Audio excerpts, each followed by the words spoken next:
Ooh.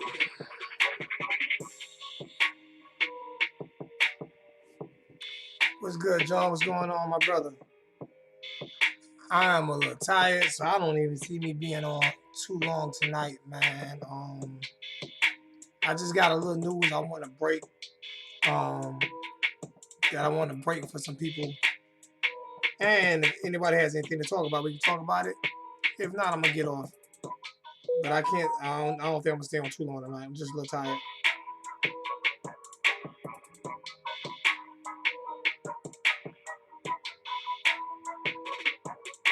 So, what's going on to the 7 people I have in the chat? It's good. It's good. It's good. It's good, man. All right, we got these events coming up. We have some events coming up. We have the spring game. We have the spring game coming up in a few more weeks. We have that coming. Um, I'm hoping everybody can attend that. That's the weekend, April. I think it's April 10th, April 11th. So it's that weekend that we have that coming up. So I'll be attending that. I'll also be filming that. I'll also be filming that so everybody can watch it. Everybody can enjoy it. Hopefully, you guys will be able to watch and enjoy the spring game because I'm gonna make sure that I film that for everybody. Um, you know what I'm saying? So that people that can't make and unless Miami is going to decide to, finally film that game, which I don't know why Miami doesn't film the spring game. I don't know why they don't put it on live, but to me, that's something they need to do. Fans need to be able to watch the spring game. It's interesting. It's interesting to the fans. Most of the fans want to see it. Yeah, the 11th. I'll be there. I'll be there the weekend of the 9th. I'll be there from the 9th to probably the 13th. So I'm gonna be there for a few days. So I'm gonna make sure that I film the whole spring game. But I'm also gonna be down for a few practices over the next couple of weeks, more than likely. Just to go down and see what things are looking like. Um, this to make sure everything is going according to plan. And to plan and plan to me is to be playing in the ACC championship this year. No bullshit. No I want to take it one game or 1 year at a time. None of that. None of that bullshit that people be talking. Um, uh, we should be okay this year and great next year. Nah, we have talent. We have enough talent on this football program. We have enough talent on this football team to where we can have a great season this year, not next year. I'm not with the bullshit talking about let's wait to 2021. I want to be great in 2020. If you want to be great in 2021 and not 2020, then I'm not the guy that you want to listen to. All right, that's just flat out. With last in this offense, if this defense plays if this defense plays half as good as it played last year, if it even drops to the 30s, we should still be dominant. You know what I'm saying? If this defense drops to the 30s, we should still be dominant. So there's no reason, in my opinion, that with the offense that we've acquired, and everything. There is no reason why we should not be. There is no reason why we shouldn't be a great program. I mean, that's just my opinion. There's no reason why we shouldn't be in great shape. That's just my opinion. I feel like the offense fits the talent that we have. I feel like we're the most talented team in ACC Coastal. I feel like we're the second or at least third at worst most talented team in the ACC. Um, I feel like what's held us back has been coaching. We have the players, so there's no reason. There's no reason. That's right. Anything less than ACC championship game is unacceptable to me. Anything less than that. And like I said, if you don't, if you feel like I'm wrong about that, then hey, that's your opinion. I'm not even going. I'm not even. I promise you, I'm not even going to argue with you on it. I'm not even. That's something I'm not even going to argue with you about. Um,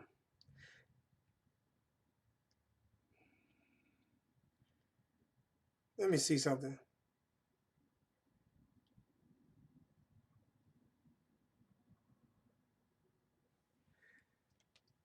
So football season is almost here, but I am going to be doing some basketball.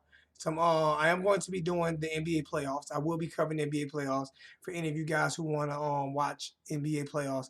I will be covering that as well. I won't be covering I won't be covering every game, but I'll be coming on after some games that I like. You know what I'm saying? I don't know exactly which ones, but I'll be coming on some games that I like. What I'm doing right now though is I'm looking up something real quick like I say from top to bottom from top to bottom of this roster, man. From top to bottom of this roster, man, you got DeAndre King and Nikosi Perry. You know what I'm saying at quarterback 1 and 2, and you look at what it was rated at with this coach. There should be no problems on offense. I mean, Donald Chaney Jr. start on most college football teams, and he'll start on a couple of teams that probably could play for championships.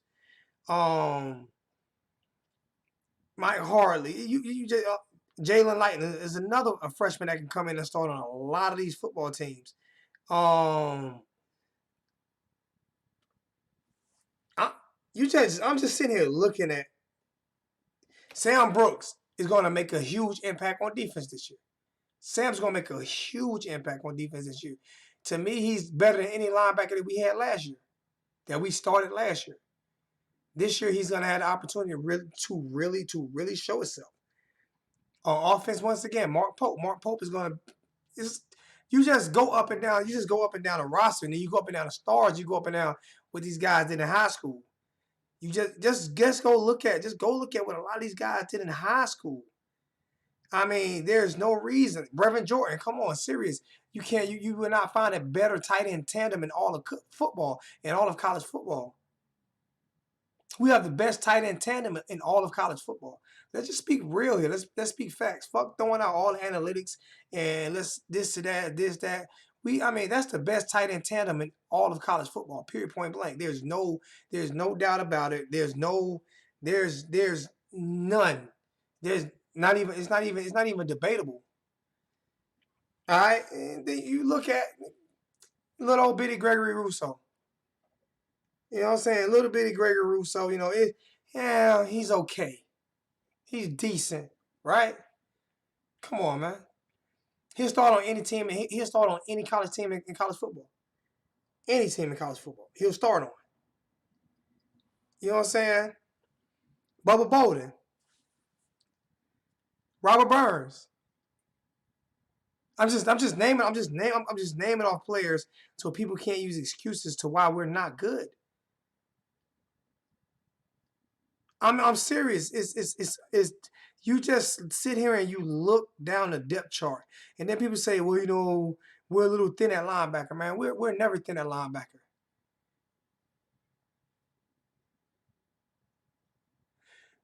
Dale is the most negative person I know in my life. Dale, I swear to God, man, I've never seen somebody so negative in my life. I've never. Dale, do you ever go to a game? Do you ever go for you to you can't be a preacher because you would raise no money. You are the most negative person I've ever seen in my life. I swear to God on everything I love. I've never seen anybody that you can be trying to sit here and show positivity, and I've never seen anybody in my life as negative as Dale ever. Oh my God.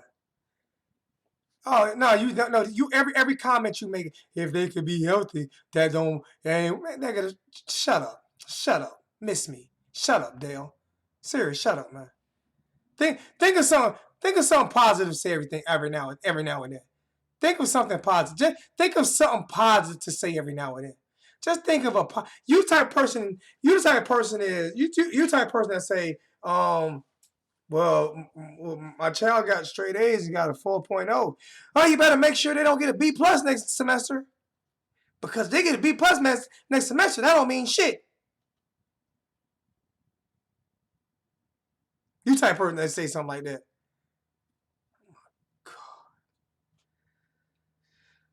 Oh my goodness gracious. I'm always real, boy. I'm always real. I'm always real. You're just always negative. But whatever, man. But whatever. The show is not about Dale. The show is about everybody else. Um, the offensive line. I'm glad the whole offensive line is coming back. I'm glad the whole offensive line is coming back, and hopefully no one, hopefully nobody gets a sprained toenail or hopefully nobody gets an ingrown toenail or a sprained pinky or anything like that. Because as long as no one gets an ingrown toenail or a sprained pinky, we'll be okay. You know what I'm saying? But y'all just make sure that anytime y'all see the kids, if y'all see them out drinking, that the straw is not too sharp for them, so they don't cut their tongue and they'll miss a game. You know what I'm saying? Um, Let me see. I'm even like I said, I'm even expecting to see some 3 to 4, some three. You know what I'm saying? Three tight end setups with Michael Irvin the third in. Um, I love our D line. I love the rotation of our D line. I may come to a few of the spring practices. I'm not gonna be. I can't be at all of them. I can't be at all the spring practices. It's impossible. It's impossible for me to be at all the spring practices because I live in Columbia, South Carolina. But I'll be at some of them. You know what I'm saying? I'll be at a few of them. I can't be at all of them, but I'll try to make a couple. Um, but like I say, I will be at the spring game. I want to do something for the spring game, throw some type of event for the spring game. So I will be at the spring game. Speaking on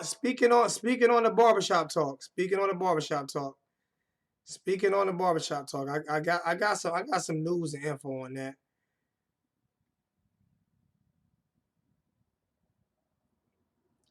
I got a little bit of news and info about that. You know what I'm saying?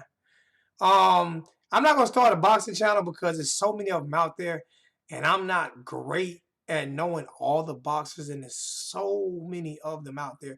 But I will be doing boxing shows for big events, just like I'm going to do the NBA playoffs. I'm going to do the NBA playoffs for people who want to cover some of these games, and I'm gonna do that and figure out what you think about some of these games. I'm gonna branch out and do some different things, man. I have no choice. You know what I'm saying? But there is a new segment. There will be a new segment added to the family. There is a new segment added to the family. Um, and I think it's a good thing. I think it is gonna help me a lot because it's gonna help me grow a lot because I'll be able to talk to more people. So there is. Oh, I got an NBA team, but they're not an NBA playoff team. But I do have an NBA team. My NBA team is the New York Knicks. My MLB team is the New York Yankees. I'm a New Yorker, born and raised. My NHL team is the Rangers. You know what I'm saying? So yes, I do have teams based out of New York because I am a New Yorker, born and raised.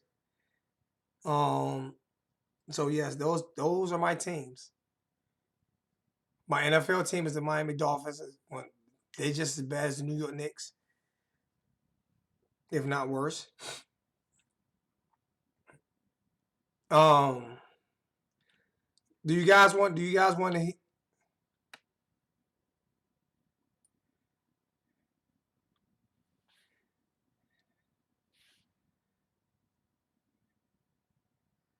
Why would you feel bad for me? Why would you feel bad for me? Oh, listen, only one team. At the end of the day, there's only one team that can win the championship. Serious. All it is when my team makes the playoffs every year, yada yada yada yada yada. See, this is what bugs me out. Now, Now, when if a Georgia Bulldog fan would say, if a Georgia Bulldog fan would say that about the Miami Hurricanes, we would be mad because the Georgia Bulldogs have been more relevant than us lately, but they don't have the championship status, or they don't have it. So we would be upset about that. You don't have to feel sorry for me. I love my Knicks. Why do I have to go to University of Miami to become a Canes fan? I have history with the Canes.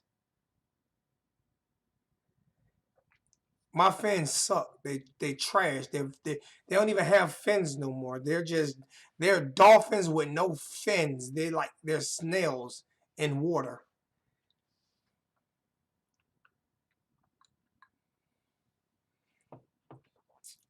No, I didn't go to University of Miami to become a. Did I have to play for the Miami Dolphins to become a Miami Dolphin fan?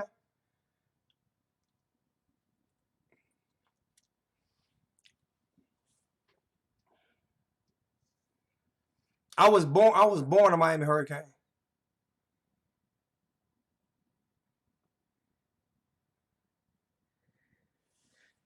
Knicks just suffer because we suffer. We just not a, we just haven't been a good team. That's it, man. I mean, it is what it is. Just haven't been a good team.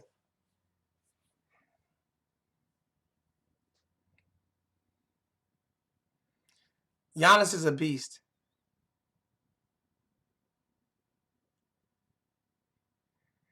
Hey, the Hurricanes can beat the Dolphins, bro. The Hurricanes can beat the Dolphins. Right now, the Hurricanes can beat the Dolphins, man. All right, man. The Dolphins is the Dolphins. We are trash. There is no fixing what the Dolphins have done. There is no, bro. Serious. The Dolphins we haven't been good since Dan Marino retired. Serious. We haven't been good since Dan Marino retired. Let's just be real. We haven't been good since Dan Marino retired. Let's just be honest, man. What's good, Canes fan 101? What's good with you? Congratulations to the Chiefs.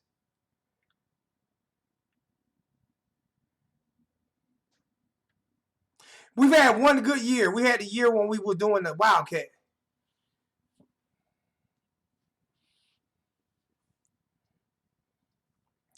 We had one good year. We had one good year. We're garbage, man.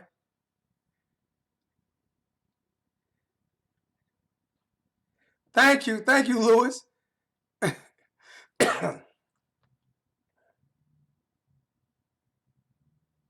Exactly. I'm a diehard Cane, man. My grandfather went to University of Miami. That's how I'm a Cane. You couldn't go in my grandfather, and he used to work for the Miami Dolphins, so you couldn't go in his house. You couldn't go in his house and root for anybody else. Period. So that's how I became who I am. You know what I'm saying? What's going on, Hurricane Logan? $2 donation from Hurricane Logan. What's good with you? Appreciate it. That's not being negative. See, you don't understand the difference between being. You don't understand the difference between being truthful and negative. See, what I said about the Hurricanes is we are the most talented team in the ACC Coastal, except for maybe the ACC totally, except for maybe two teams, and that would be Clemson and Florida State. Will be the only teams that have anywhere near close to the talent that we have. So there's no reason why we shouldn't dominate no matter what. There is no reason. Period. Point blank. The Dolphins just stink. What's the difference? That's not what it. That's fact. What are you talking about, Dale? What are you talking about? I'm not being negative. I'm being. That's what you. Somebody gets hurt as long as people going to get hurt. People can get hurt on a depth chart. Then we're still better than every. Our backups is better than 90% of the starters. Better than 99% of the starters in the ACC Coastal. If we played all our backups, we should still win. Period. That's simple. That simple. The Dolphins just stink. What are you talking about? What are you talking about? Stop making a show about you, Dale.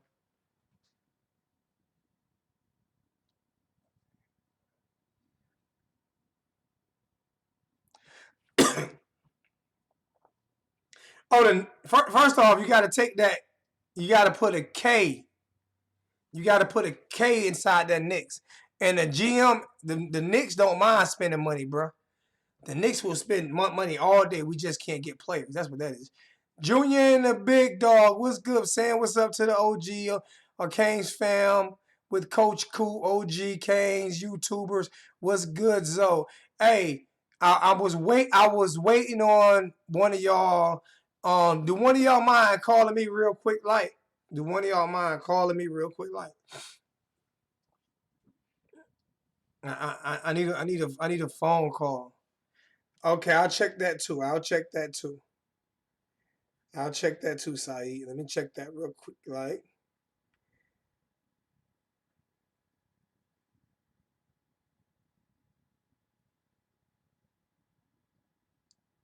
yo, Logan just sent $50 donation to the PayPal. Logan just sent a $50 donation to the PayPal.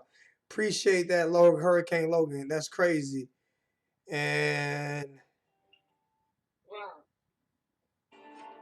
uh,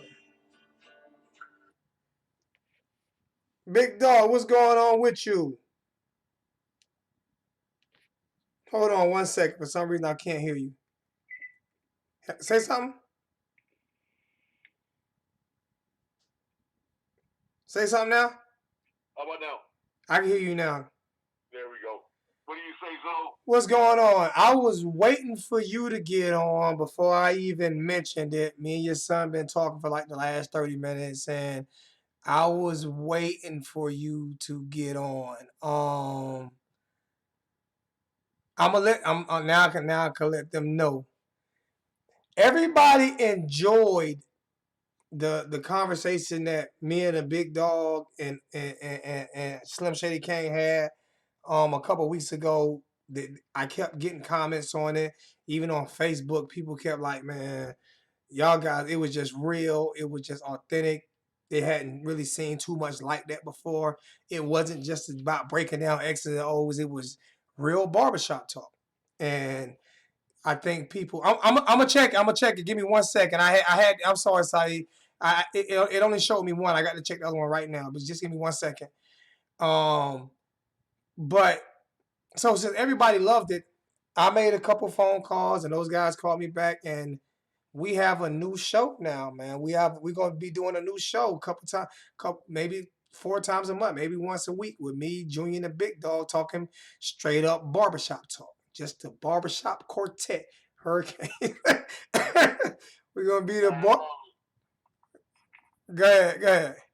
No, I love it. We had a blast that the evening that we had the talk between Slim Shady, you and myself, and the thought of us three just chopping it up and talking about all things, and it's something that I look forward to, and I think people will enjoy. Yeah, it's gonna be talking about the Hurricanes. It's gonna be talking about the Dolphins. It's gonna be talking about it's gonna be talking about basketball. It's gonna be talking about bullshit. We're gonna be allowed to curse, but we're not gonna be like mother f. No, but it's not gonna be a show where we're gonna sound like what I'm saying. We're just trying to break down stats all the time, man. This is going to be something fun as hell, and all of the people, everybody's going to be able to call in and everybody in the chat is going to be able to call in and talk shit. Everybody, to all three of us. I love it. I love that idea. I love that and interacting with everybody out there, and man, it's gonna be a blast. It's gonna be a blast. Just like you said, just sit around the barbershop talking. And it's going to be on both channels. It's not going to be just on my channel or just on their channel. It's going to be on both channels. We'll split it up. You know what I'm saying? Um, you have to do that because of the it's not about making money. It's about the algorithm. You know what I'm saying? To get the views and doing that and splitting it up and splitting those things up. So I know you're not gonna like me. You're not gonna like me saying this with everybody listening in, but the way you've gone over the above to help us out is something I won't forget. And it would have been really easy for you to have stepped on our channel when we started, and just the opposite. You did everything you could to help us and to promote us, and that's something that I know you hate when I bring it up all the time, but but it's something that we don't forget and that we always appreciate. And I hope you know that. and I know you do, because when I called you, you could have told me no for this. You could have been like, no, we don't want to do that, or you know, I'll put June. Hey, I'll get Big Dog to put it in. Big Dog, put y'all PayPal in. There's some people asking me what y'all PayPal information. So Oh, put your that's a good question. Give me 1 second. Give me 1 second. So let me just pull it up on my phone real quick because I don't remember my. okay. He's about to put it in right now. As a matter of fact, what I'm gonna do is I'm gonna have their up here with the other things I have. I'm gonna have their thing on the channel as well.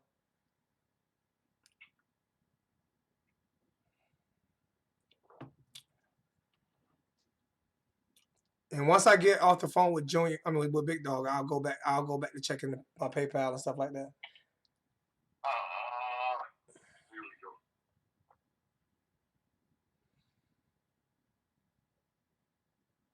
I don't know why I can't get it pulled up. So give me 1 second.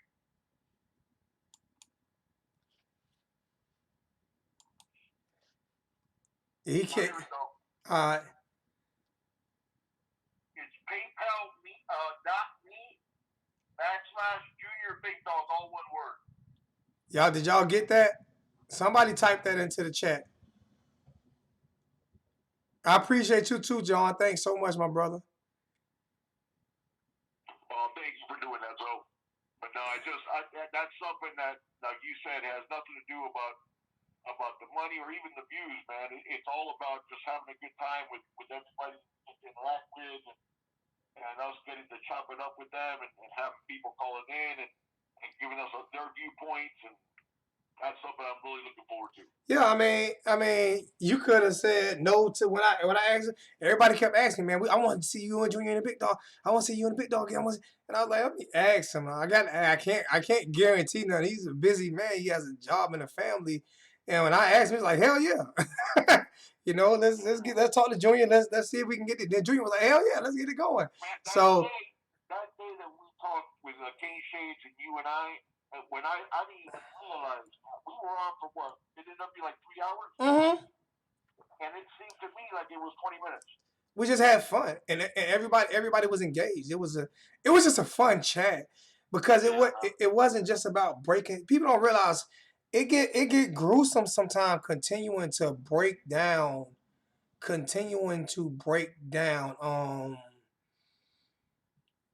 film. And sometimes, I mean, it's fun, but you know, it gets it. I know what you mean. Because you're following a format. You're following an idea of, okay, I'm going to stay on point and talk about whatever it is you're discussing, the offense, the defense, different position groups, but when you are doing what we did that night, it's free flowing. It's exactly like we talked about. It's like a couple of guys just sitting there at the barbershop talking. And guess who did that? Guess who did that? When Ray Lewis and Ed Reed and Reggie Wayne and Michael Irvin and Jimmy Johnson was sitting on stage, that's what they were doing. Exactly. You know that. Exactly, and you can even see it with them. You can see, and in fact, they sort of reference it. Like when they were, every once in a while they would say, like Ed Reed would turn and said, would turn to Ray and said, like when you and me talk, and you know exactly what he's talking about. That those are types of conversations that they would have had if the cameras weren't there. Yeah. Smoking Ed Reed smoking his cigar. And just talking with Ray about their time with the Ravens, or obviously going back to the University of Miami and all those things, and the same thing with Reggie Wayne, the same thing with Michael Irvin, and obviously Michael's a different generation than they are, because he's considerably older, but at the same time they sort of said a lot of the same stories. Because the Canes from the 80s really had no difference than from the Canes of the late 90s and early 2000s. And that's why I wanted to get people to let people know that this is one of the things I've always wanted. Like this is I didn't start doing YouTube live videos for me to give out stats and stuff like that. I started YouTube live videos for people to call in. I used to work for ESPN Radio. it was never about stats for ESPN and radio. It was about getting people to call in and you talk about your team. You tell me what you think about your team. You're gonna even on ESPN. Certain people are not. They have people don't realize those people have earbuds in their ear. The people who's really feeding them the information are behind the scenes.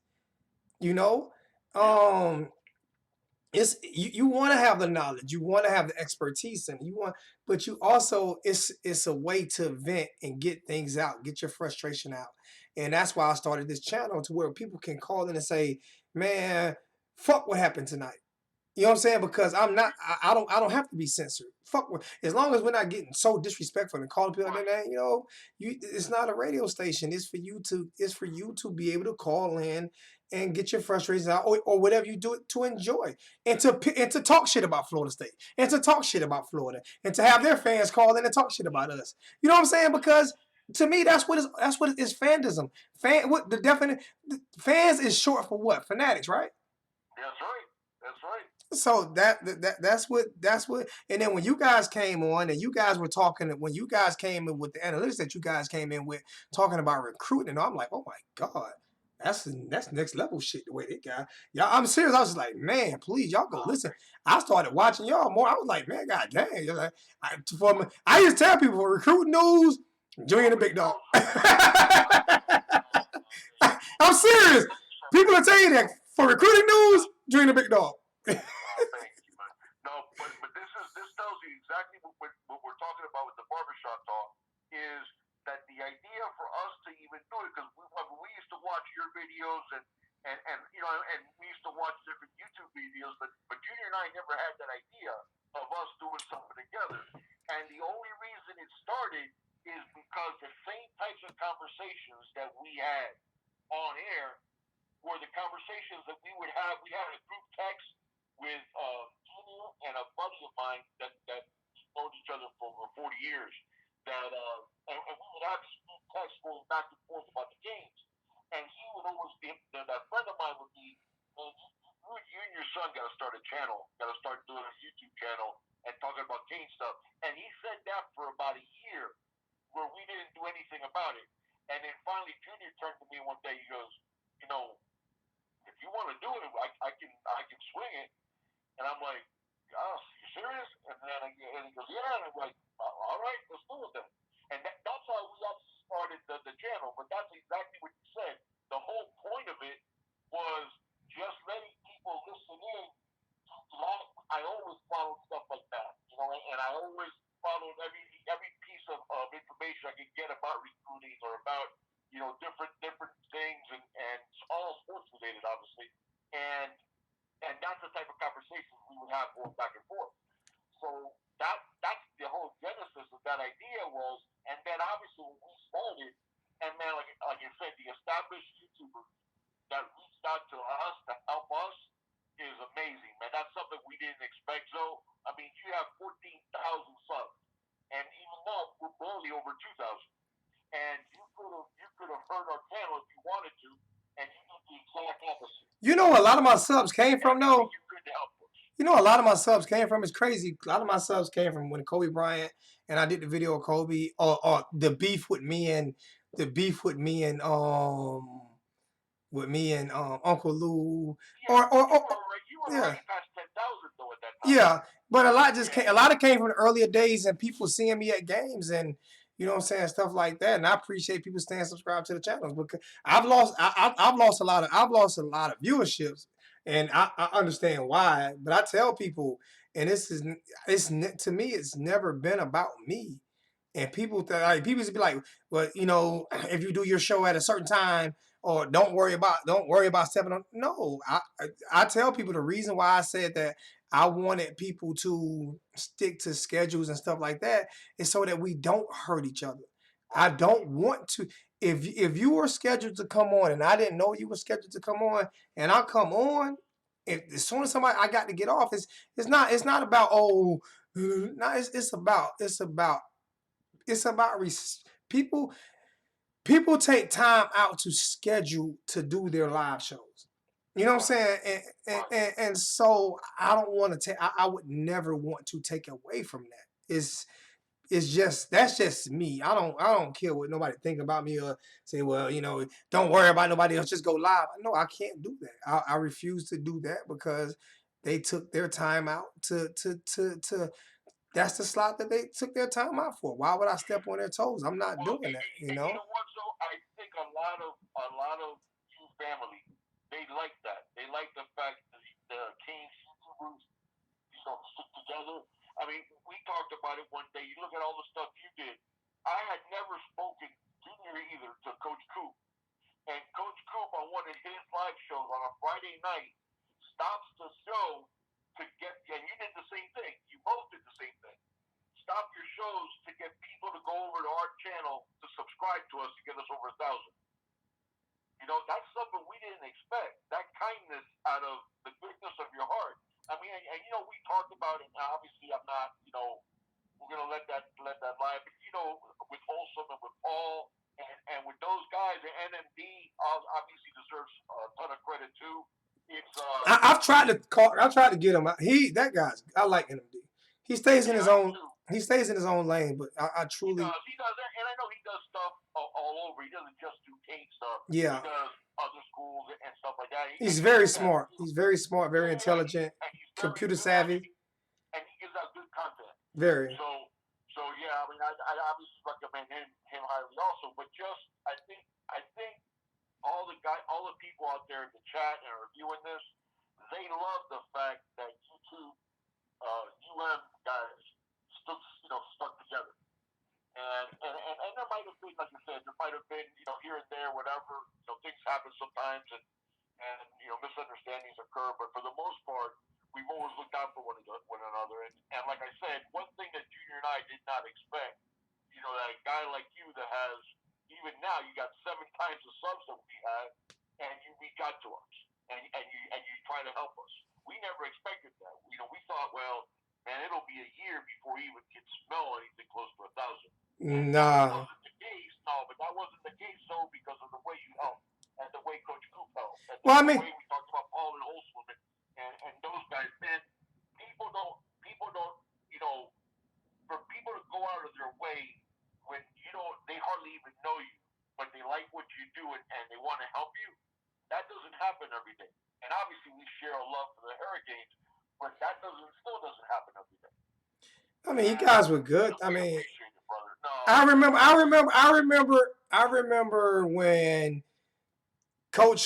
me and Coach Coop was sitting back one day, and I said, "Well, I'm gonna do post game and pre-game. I'm gonna do post game videos and pre-game videos. You know what I'm saying?" Coach Coop said, "Well, I'm gonna do the videos, do the game, to give out live streams." And I said, "Shit, why didn't I think?" I said, "Shit." And I said, "Man, I tell Coach Coop, man, that was brilliant. That was brilliant." But then it ended up working out for both of us because during the pregame, I would say what I'm gonna say, and I tell everybody, now go over to Coach Coop. Coach Coop and then the halftime he would send everybody back to me, and then after half I would send everybody back to him, and we have 500-600 people in the chat all the time. And then post game he'll send everybody to me, and then the next day I'll send everybody to him because he want to do it. And it worked out like that. So then Wholesome one wanted to get, so I gave him my halftime and stuff, and make sure you do it the same way. And then now before I go on, as soon as you guys want to come on, when I go off a lot, you guys come on a lot. So I instead of doing 3 hours or 2 hours, I try to do an hour so I can send guys over to y'all. You see what I'm saying? That's how it's supposed to work. We're supposed to work together. That's my point, though, Zoe. But that's my point. The fact that you reach out and to do stuff like that, man, it's something that I know that you might not like me saying it publicly because you always want to throw back credit to us, but you guys are good. We wouldn't have gotten anywhere near where we are now if it wasn't for Coach Coop, and if it wasn't for the other guys that were helped us out along the way. And that's something, man, I want to make it clear to everybody that we are eternally grateful for. Well, I'm grateful for the content because we were getting recruiting videos, pretty good ones, but everybody know it. You are recruiting godfather. This shit, the guru is. I fuck with. I don't give a shit what nobody say. Whatever, bro. You not listen here, man. When it come to break, We gotta catch up though, because since Junior's computer was on the fritz, we gotta put out some more of the of like the people that rounded out the 2020 class, the players that rounded out the 2020 class, because we didn't cover all of them before. So we gotta do like the wide receiver Daz Worsham and Keyshawn Smith and Isaiah Dunson. So we got a whole bunch of them to catch up on. I want to get in some of the videos and just be the dummy looking in between you guys when y'all talking about it. I'm saying I just want to be in between you guys. I just want to be the one, the guy. Y'all can be both. I just want to sit in the middle, and as each one of you guys break down something, I just look to the side. I'm talking, but listen, man, that should be. It's just I love doing that stuff. I love doing that stuff, and it's I used to, like I said, before we started doing the show, I used to do all that stuff and text it to Junior and to that buddy of mine, and we would have those type of conversations, like the Greg Rousseau. This was going back 3 years, man, and I was so angry that they kept Rousseau as a 3-star, and I'm telling Junior and Rico is the buddy of mine. You see him on our chat as Rick Hernandez. Yeah. And I used to tell him, all the time, you gotta see this dude Rousseau. He is a monster. And I'm like, how can the hell did they give him a 3-star? And then Stevie Wonder could see this kid's a 5-star. And then I would see like players someplace like the kid that's transferring from Georgia to I think to Tennessee now, Cade Mays. They gave him a 5-star and he lacked strength. Every time I saw that kid in the Cleared.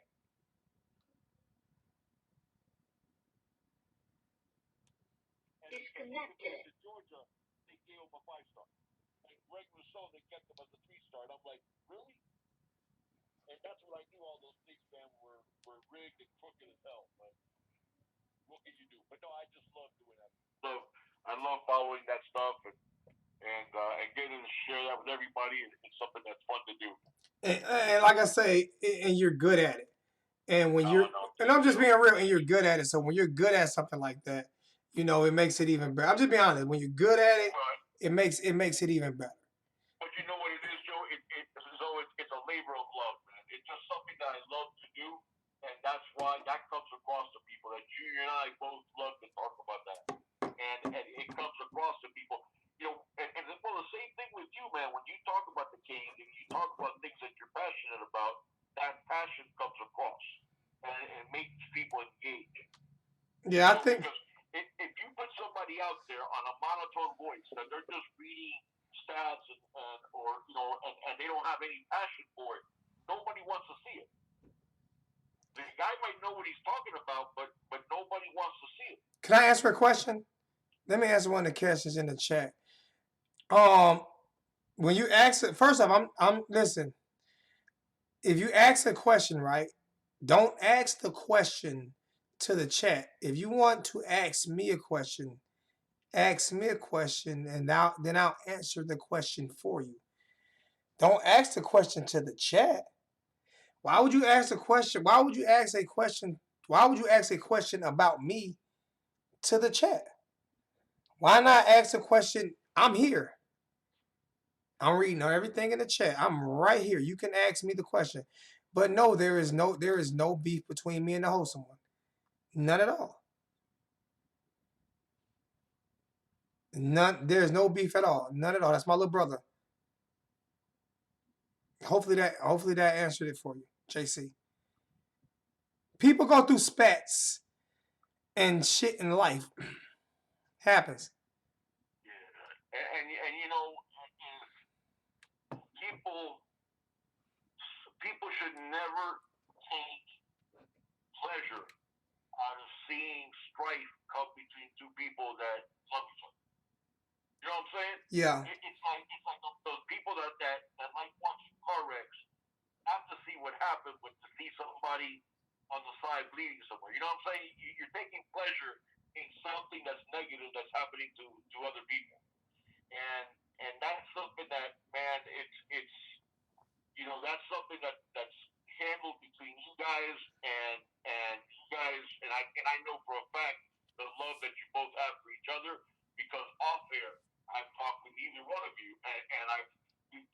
about that and how much you guys care for each other.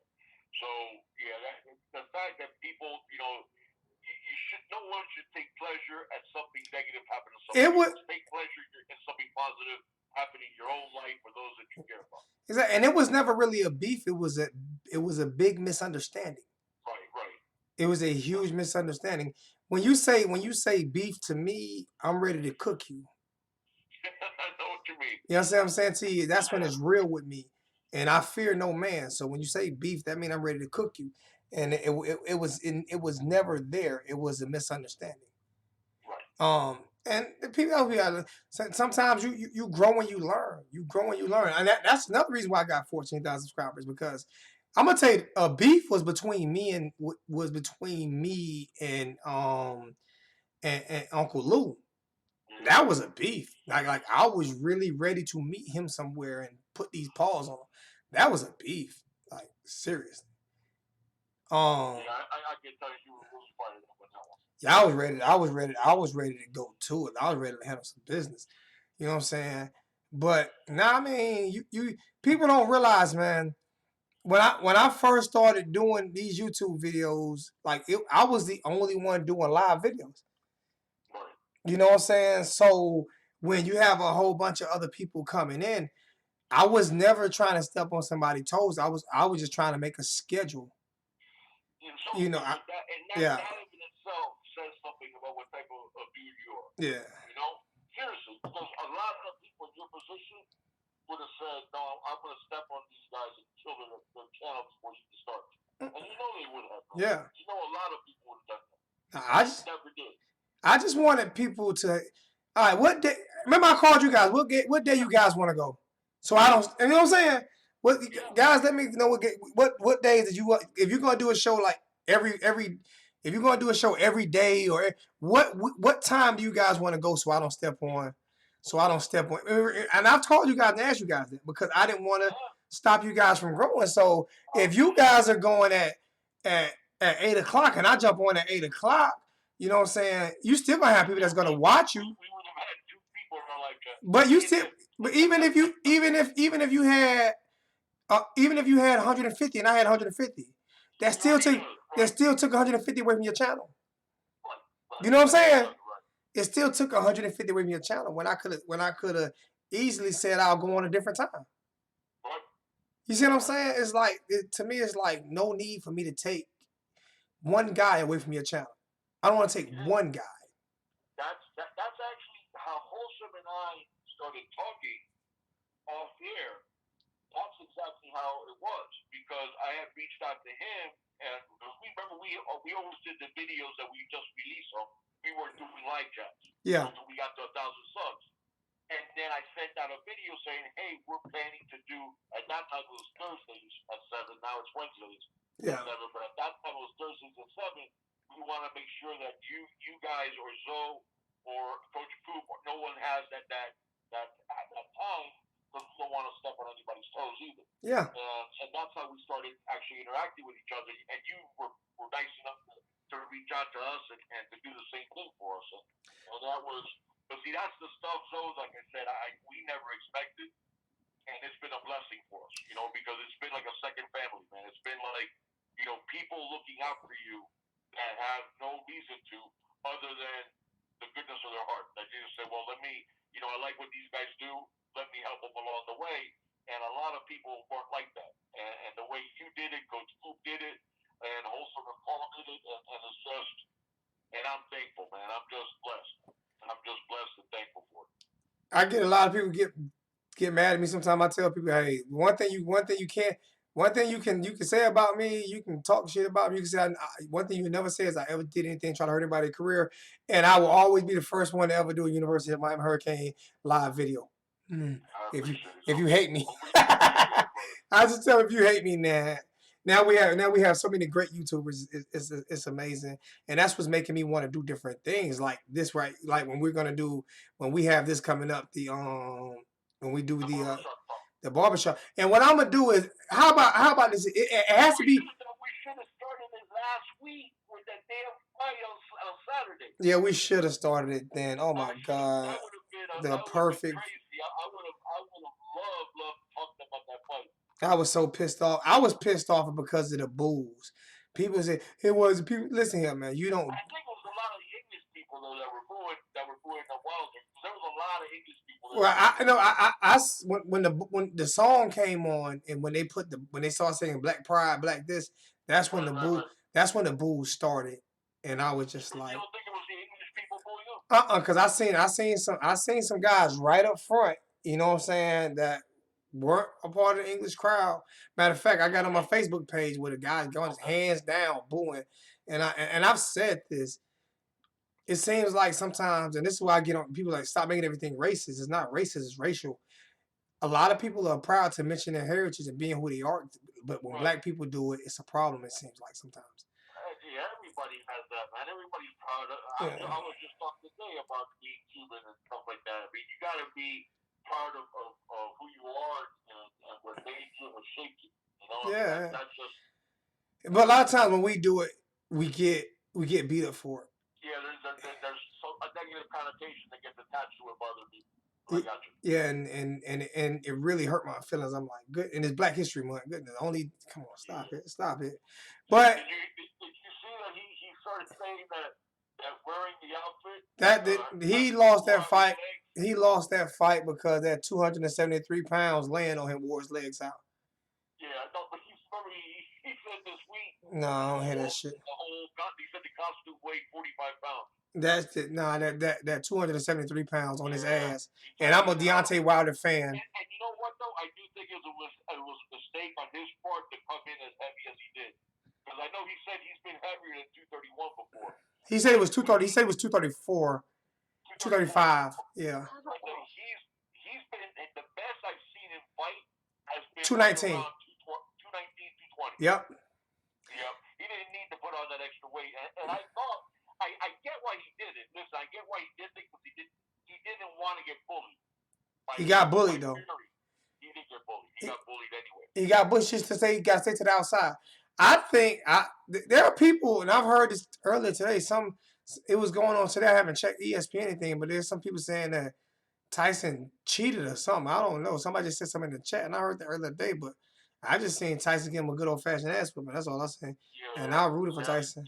I rooted for Wilder. People forget Deontay's story because Deontay didn't even take up boxing until he was like 19 years old. 19. He's never put on a glove up until then. I would fire his whole team though. I would fire his whole team. And go get a because what? But I don't see why he was mad at Breland. Because what Breland did, I thought was. Well, I'm not talking about that part. I'm talking about. You're talking about throwing it in the towel. No, I'm talking about I'll fire his whole team because he hasn't learned anything under that team. Oh yeah, but you know what though? That's the truth with all punchers though. So you know it because you go back a long way with boxing just like I do. That's the truth with all punchers. When you know that you got dynamite in your fist, you don't work on everything else. Yeah, but you look at the best skilled boxers. But Mike Tyson worked on his Mike worked on his defense. But he worked on his defense, but he didn't work necessarily on his like boxing skills. You never saw Mike stick and move. But he couldn't he was always the short. He was 5'10". He was short, yeah. He was always the shortest guy in the ring, you know. So he wasn't going to out jab you, but he was so quick and his head movement was second to none. So you couldn't hit him. Yeah, you couldn't hit him. With Deontay, man, I mean, like, he's so athletic. You know what I'm saying? He needs new trainers. If I was him, I wouldn't go with Roy Jones because Roy Jones talked too much shit about him. You know what I hate about America? You know what I hate about American boxing? You know what I hate about American boxers and American boxing is we shit on each other for other countrymen. Like Holyfield went to camp to help Anthony Joshua. Like, for real? Shit, this is what we doing? What type of bum shit is that? Yeah. You fly all the way to London to help a British guy? Yeah. So, you know what I saw it too? I saw a lot of people rooting for Joshua when he was fighting Ruiz. Yeah, and Ruiz, American fighter. Yeah. What are you doing? He's an American fighter. What the hell? Now all the championships are in England right now. Yeah, they fucking stupid. Like we don't, man. But we scream. The two best heavyweights in the world are still those two that fought Saturday. Joshua's a bum. I think Joshua is by far a far distant third behind those two guys. Let me explain something to people. Wilder took an ass whooping. He didn't quit. No, he did. He showed a ton of heart. He didn't quit. What did Joshua do? What did he do? Did he quit? Did he quit? He quit.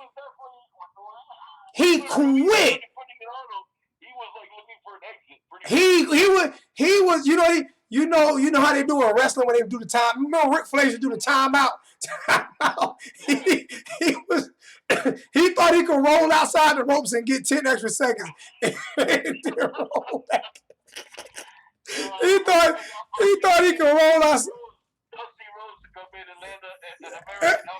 Yeah, that shit is crazy. I mean, I swear he was going to roll outside the ropes and try to get extra. I swore Vince McMahon was there saying, "Hey man, roll outside the ropes and get you an extra 10 seconds." Anthony Joshua is a bitch. He quit. I'll call him a bitch to his face. All he can do is knock me out and I can get rich. But he still be a bitch. Did you see how he changed his style for the second fight with Ruiz? Yeah, but Ruiz changed his style too. Ruiz had too many cheeseburgers. I don't know what Ruiz was doing. He came in 60 pounds heavier. Like he came in. How you come in that much? He was already fat. How you come in fatter?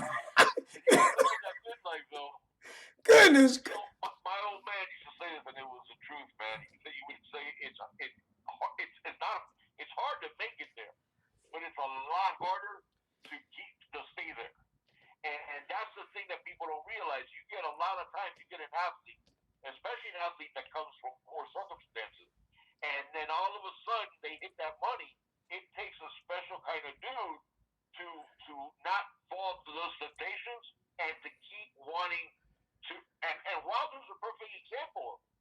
Wilder's the dude that you would have thought at some point, because remember, this wasn't even a lifetime boxer. This was a guy that didn't take over his start boxing until he was 19. He could have made his money and then gotten out or lived a good life, and he didn't. He stayed there, and how many people? Because let's face it, that first fight, Fury won like 9 of those 12 rounds. Oh yeah. And a lot of people would have said, "Shit, I'm lucky I got out of it with a draw. I'm not gonna fight that dude again." And would have come up with some injury. Would have come up with, "No, I'm gonna fight Joshua," and would not want to see Fury. And Deontay said, "No, this time I want to knock him out. From the moment I saw him stand up in the 12th round, I want to knock him out now." Because that's one thing that people don't understand about boxing. They think in boxing that the other guy being a big puncher scares boxers. What scares a boxer the most is when you hit the other guy with your best shot and nothing happened. Yeah. Now, Deontay did put him down. But Deontay was, if you look at that, when he got up, Deontay was like, "What the Deontay never thought he was going to get up. Deontay was celebrating already. He's going, "No, nobody's going to get up from that." And when he saw that dude get up, it was like, what the hell? And if you saw the rest of the round, Fury really won the rest of the round. Yeah, he did. He did. Knockdown. But the rest of the round, Fury took it to him. Yep. And a lot of guys, if that would have happened to a lot of other boxers, they would have not signed to fight Fury like he did. Deontay Wilder's a pit bull, and people are like, "Wait, he's a pit bull. A game pit bull will die in that ring." Deontay Wilder is a pit bull. In his face, from the 5th round on, he knew he had no shot. And he was still fighting. Blood coming out his mouth, blood coming out his ears, everywhere. And I don't know why people are not talking about that. That punch ruptured his eardrum. Oh, they say it was a cut. Somebody said he got it. A cut inside the ear. That's what I'm trying to tell people. It was not no cut outside the ear. They say it was a cut. The cut was inside the ear, and it was from that eardrum. That's why he didn't have any legs anymore. John Kennedy, you are the only one complaining about the volume. You are the only one. So turn your phone up. loud? No, he said he's talking too low, but everybody else can hear you. Everybody else is in the chat. Nobody else have. Only one person is having a problem with hearing you, and he probably had. I don't know what kind of phone he got, but I'm gonna leave that alone. John, turn your phone up. Turn your phone up. If not, I'll try to. No, no, and bro, you've been in the chat for I don't know how long, and John Kennedy just jumped in a little while ago, and he's been the only one complaining about he can't hear you. So I'm not gonna. I just got aggravated with him keep saying it because nobody else not one person, not one other person has said anything. Okay, all right. No, but what was I gonna say about that when I first saw the big right hand, I actually thought that he had hit him behind the head. And then when I saw the replay, I said, no, that was straight in his ear. No, he hit him. He hit him behind the head at the end of the third round. Correct. But see, first punch that got him in the ear, that was straight on that ear. That's what gave him that cut. Oh yeah, but I think that one behind the head is what caught him kind of because he got hit behind the head a couple times. Because if you think about it, he got pointed in the third round, on the fourth round, because what he would do is he would lean on top of him and then he would punch him behind the head. He did a lot of rabbit punching, and it wasn't just the weight, and that's why I think some people think he cheated and got away with it, was because once he put his weight on him, he did a lot. If you go relook at that fight, he did in them first 3 rounds, even though I gave the first round of Tyson, I gave the second round of Deontay, and I got a third round of Tyson. But if you look at from that third round on, when he leaned on him, it was a whole bunch of hitting behind the head, and he got warned a bunch for it. And when you get hit behind the head like that, your equilibrium is knocked off. You're done. Yeah. But you were saying, man, when he was bleeding from the mouth and bleeding from his ear, he kept fighting, and he knew, man. You could tell in Deontay's face from the 5th round on, he knew he had almost no shot to win. The only thing he was hoping for was a crazy right hand with land, and I don't know if you're going to remember this. This might be going back too far, but if you remember John Tate when he fought Mike Weaver? Yeah, I remember that fight. I remember Tate won. Now back then it was still at 15 rounds, I think back then. So I think it was like the 15th round, and Tate had won like 12 of the 15 rounds, and Weaver caught him with that left hook. Yep. And that was basically the end of John Tate's career. Because after that, he was never the same fighter again. But see, I think that, to be honest with you, if those punches weren't behind at the back of his head, that fight would have went totally different. Because, like I said, if you look at the first round when he wasn't hitting him behind the head, he dominated the fight by leaning on him, but he was jabbing and then grabbing. The second round, Deontay established his jab a little bit, and he almost knocked him down twice. He almost knocked. Deontay has a good jab. Yeah, and he almost knocked him down twice. He almost knocked him down. He hurt Fury, and in the third round, it was pretty even until he hit him in the back of the head. And when he hit him in the back of the head, I think Deontay, the equilibrium, if you look at the fourth round, he came out, his feet was not the same. He was. You know what I think was the biggest difference though, and why he got the way he did. It was. You have a combination of the better boxer and the bigger guy. Oh, yeah. And that's the thing is that Fury realized that he could outpoint him like he did the first fight, and he didn't win. But if he made Deontay go backwards, which Deontay has never had to do, and people don't understand the way Deontay punches, if you look at his right hand, he uses that back foot and then opens up his legs and then pushes forward off that right foot. If you make him go backwards, that nullifies that. And that's where Deontay gets a lot of his power from on those right hands, is the way he jumps into that right hand when he has space. So if you take away that space, now you make him a hard puncher. And it's not the same. Right, people are saying he shouldn't have signed a rematch clause too quick. I think he should have. And the reason why I think you should have, because the more you sit down and the more you think about it, you can overthink. I just hope he brings somebody in his corner who knows how to fucking box and get rid of these bums he got in his corner. Because you think they can teach him that that at this stage of his career? Yes, I'm an old dog. I can learn new tricks. Listen, man, you learn every day until you. My grandfather told me, a man who knows everything knows nothing at all.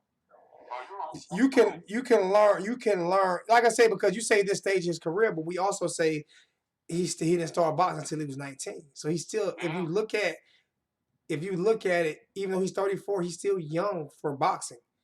He's Yeah, really no, he's a he young 34. There's yeah. no doubt. Yeah, he's still young for boxing, and he's still. And the one thing I like about Deontay, if you listen to him, man, you could tell he takes in things. He takes in things, and when you are at, which one thing you can't teach that he got is his athleticism. He is. You, But in terms of boxing skill, I'm there's not. a big difference though between Fury and. Oh no, I would never say he could be as skillful as Fury, That's Fury. but he don't have to be as. You can teach him how to. You can teach him how to stay away from Fury. Yeah. You could teach him how to counter Fury. Open up the space. Yeah. Open up some space. Because he's faster than Fury, he's stronger than Fury. He's never gonna be outbox Fury. So since I'm not gonna outbox you, you remember prime example. Prime example. We're gonna go to this Miami Hurricanes right now. Prime example. Remember when Jimmy Johnson got there and he moved corners to safeties and safeties to linebackers for speed and linebackers to D line? We would because of that option. We couldn't outpower Oklahoma. I mean, Nebraska. We didn't outpower them. Yeah, they could exactly. We put our speed against their power, and what we ran the option out of football. We had 3 linebackers that ran 4 or 5 or better. You see what I'm saying? I mean, so you adjust to your strengths and you work on your weaknesses. Yep, that's true. No, that's true. No, listen. Yeah. And nobody can say that he isn't a dedicated fighter because he is. So you know he's going to put in the work. Okay, you know Deontay's work ethic is second to none. Yep. He's going to put in the work. My concern is the gap that I see, because if you think about it now, they fought 19 rounds, and Wilder maybe has won 3 or 4 of those rounds at most. Mm-hmm. My concern is it's really hard to beat somebody when they're bigger and they have more skill. Not, but even though Fury knocks him out, what's the one thing that Fury did different in his fight that Deontay didn't do? That he did in this fight was pressure. No, that's not what he didn't do. He changed his whole training staff. Oh no! Hold on, I got you there before the fight. He changed his whole, because if he would have stayed with that old training staff, he would have been boxing the same way. He wouldn't have did that. Yeah, to his credit, man. Listen, people can say a lot of things about Fury, but the dude is smart, and he sat there and looked at it and went, "Wait a second, I did about as good as I can do boxing Wilder, and it only got me a draw. Well, how do I need to beat him? Okay, I need to find somebody that helps me to be the aggressor." And he went to see Sugar Hill Stewart and got it done. Went to the Crunk Gym and got it done. You're right. That was a big difference. So that's what I mean by that's what I mean by Deontay needing to change. If I was Deontay, I'm going to hang out with Bud Crawford. Listen, man. It's just with punchers throughout history. It's like, okay, if people, the hardest puncher that I ever saw in lighter weight classes was Hitman Hearns. Okay, and people don't forget about this, but my favorite boxer of all time was Sugar Ray Leonard. Sugar Ray Leonard won the gold medal in '76 when I was 11 years old.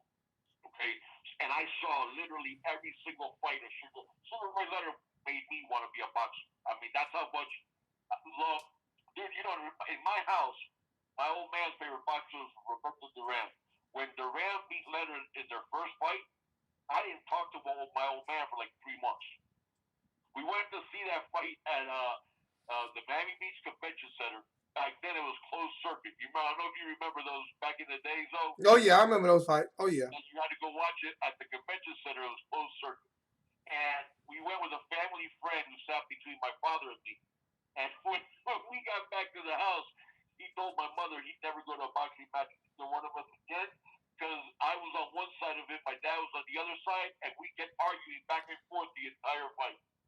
No I'm notifications for me for this. this. Oh, turn your notification off, and like I said, YouTube has basically stopped sending out a lot of my notifications because I talked to a guy who knows a lot about YouTube, and they stopped sending out most of my notifications because I was playing music during my intros and stuff. So you have to turn the notification off and turn it back on, and then you'll get notified. I Yeah, didn't know that. yeah, they We like gotta do the same thing. We have to because we're in the same boat. I don't think of the music. I think we're in the same boat because of all the copyright things that we had, battles that we had with yeah, them. man. I went to the point where I was having 200 people in my live chat to only like 40, and nobody's getting notifications, and it's like, and YouTube is cooking in hell, dude. they take 30% of your money. They take 30%. Like it's like they don't. And I talk shit about them. Fuck them. They can kiss my ass. What you gonna do? You know? Not even look at what they're doing to all the independent creators, man. YouTube was a channel that was built by independent creators. And Yeah. now since it's so mainstream and it's the only game in town, all they care about now is the big creators. Yeah. All the networks, all these different sites and stuff like that all have their little YouTube channels now. They cater to those guys and they sit on the independent creators who built their channel. Yep. It's Google for you. That's Google for you, man. 100%, man. That's Google for you. The day is long. There's Google for you, and that's why I'm going to end up probably going over. That's why I'm probably going to end up going over to Patreon or something like that. I'm probably going to end up leaving YouTube soon. You know what Junior and I talked about doing is our live chats. We'll still do them on YouTube, but then the videos that we use video on, that we're still going to do it under fair use. We're going to put those on Patreon. And what I'm just trying to work out is I don't want like our Junior, the whole YouTube family and stuff. I don't want them to have to pay a ton of money to Patreon either. No, I'm thinking about either Patreon or what's the other one? Twitch. I haven't tried Twitch. I'm thinking about it, but I haven't looked into it.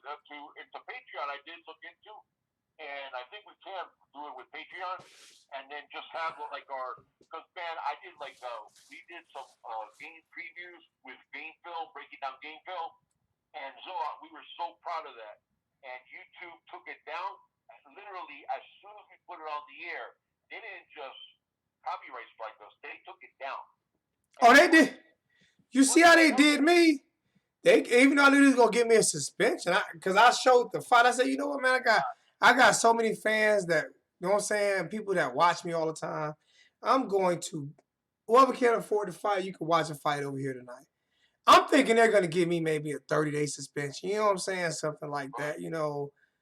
90 days. 90 days is what they gave me. So with us, we sent them a letter. I even figured it out. You know how they say I do notifications, Lenore. You just didn't get. You have to turn your notification off and turn it back on. I've told everybody this. Turn your notification. I've done a video. I'll do another video. Turn your notifications off and turn them back on. Because listen, I've been on for almost 2 hours and 15 minutes. And people, like I said, that's why I say, I knew something was wrong. I'm like, I only got 32 viewers in the chat right now. YouTube is really doing whatever they can to make me stop doing videos. Yep. That's crazy. Like you say, they shit on it. Do you know, they say like fair use, you abide by the 80-20 rule. 80% should be your content and only 20% of video. I think when I sent on that video for the North Carolina game, I sent YouTube an email saying we were 96-4. Forget about 80-20. Only 4% of the content was actually clips of videos. So 96% was original content of ours. And nobody at YouTube even went so far as to watch the damn video to prove that we were under fair use. And they just no, you either have to take it off. And then they started literally, we reached out to the company saying, guys, what are you guys doing? We're under fair use. It has nothing to do with your video. This is just little clips of we're doing to illustrate players. And the people didn't answer me back, and then I sent a copy of it to YouTube.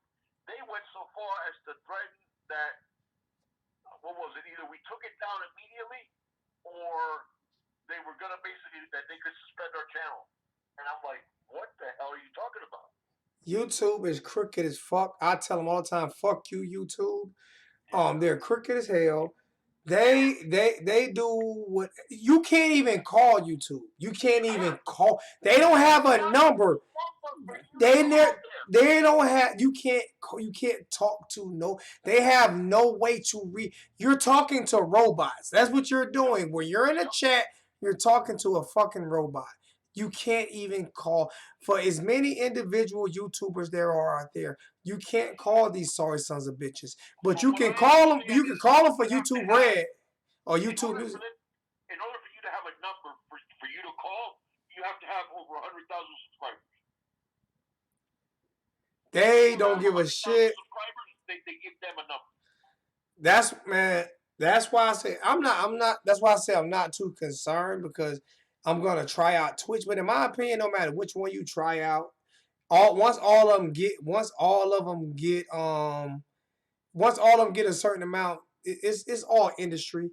It's all industry. Yeah, it's all industry shit, man. It's fuck the little people. You know what I'm saying? That's why for people who quit their jobs for YouTube, you crazy. Those little people built YouTube 10 years ago. Yep. Nobody knew what the hell YouTube was. Nope. And all these independent creators. So I'm not even. I'm talking about the people like you and people that went further back than you. Those people are the ones that built YouTube into being a thing. And now that they're all big on the footprints, now all they care about ABC, CBS, CNN, Fox. That's all they care about. They could care less about the people that built the damn channel. Like it's crazy because YouTube is just that's why I tell fans they take 30% of anything that you put in a super chat. So if you donate $100, they taking $30 of that. They taking 30 off the rip. They take 30% off the rip, and that's what and you still gotta pay taxes.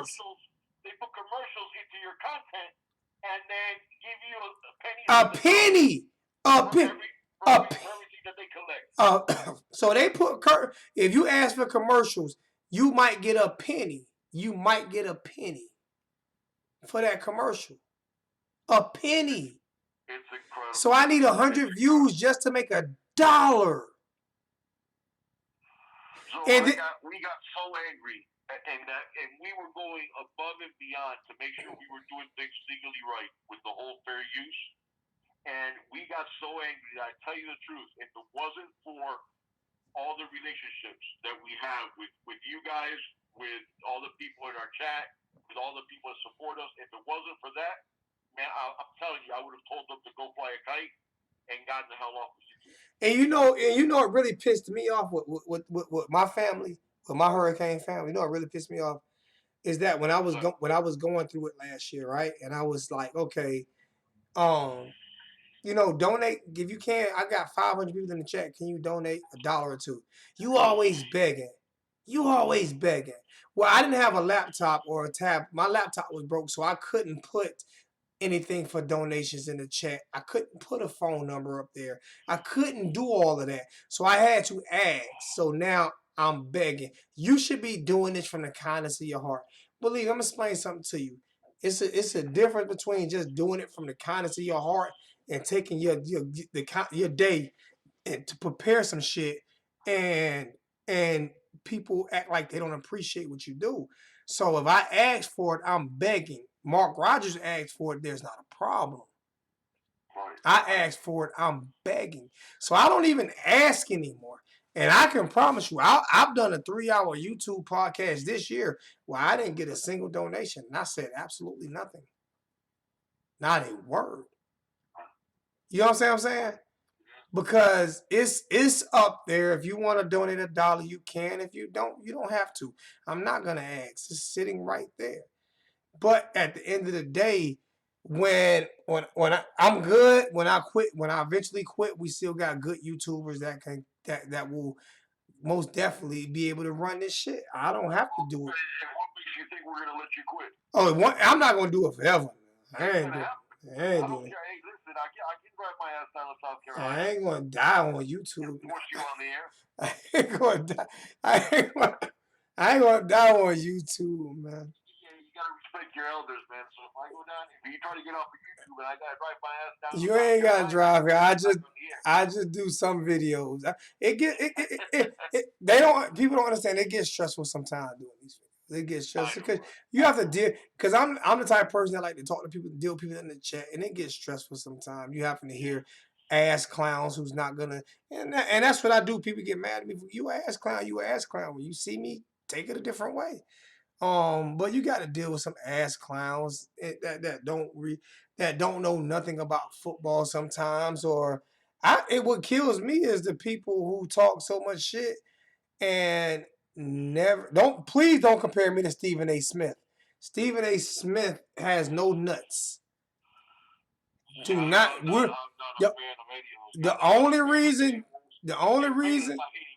Yeah, the only reason you compare me to Stephen A. Smith is because we both black. If you gonna compare me to somebody, compare me to Steven Jackson. Cause I keep it funky. I keep it real. If you gonna compare me to somebody, compare me to Steven Jackson, not Stephen A. Ass Clown. Well, you know what it is. I'm more comparable to Max Kellerman. But that's what I'm saying. Kellerman, I can't stand, but he's knowledgeable. He knows his shit, I just his personality wasn't the wrong way. But he does know his stuff. Yeah. He does know his stuff. No, I'm just saying. I mean, Stephen A. Smith is just he bow. I can't blame him though. That's why people turn to our content. Is that most of these people, man? I was seeing it on these announcers. Whenever we dropped in the rankings, then the announcing team that they send out to cover the game isn't the top guys anymore. Now it's like the guys are down on the totem pole. And these guys were so terrible, and they do nothing. And that's the thing that bothered me, man. That's one of the reasons why we started doing the YouTube channel, because I was getting much better information from YouTube than I was getting from any of the main channels and stuff. Answer this question: why didn't Canes all ass kiss when they were there? When the boosters told Mark Richt that if you don't fire your son and hire an office coordinator at the end of the year, that you won't have a job. Why did Canes all ass kiss was there? They were there. Why didn't they break that story? Yeah. Why did I have to do it? And you know what bugged me out about it? You know what bugged me out about it, big dog? Is when I came on and broke it, everybody called me a liar. You're a liar. All over Facebook. On one of the other channels. Yeah, all over Facebook. Or Fox Sports. Yeah. 2 weeks 11, 247 Sports break it. They talk about it. Well, did y'all just hear? Well, maybe you weren't lying. I told Canes all ass kiss to kiss my ass a couple times. I have no respect for that. I mean, they work for University of Miami, but in all fairness, you listen here, man. I'm a fan. I'm a student of the game.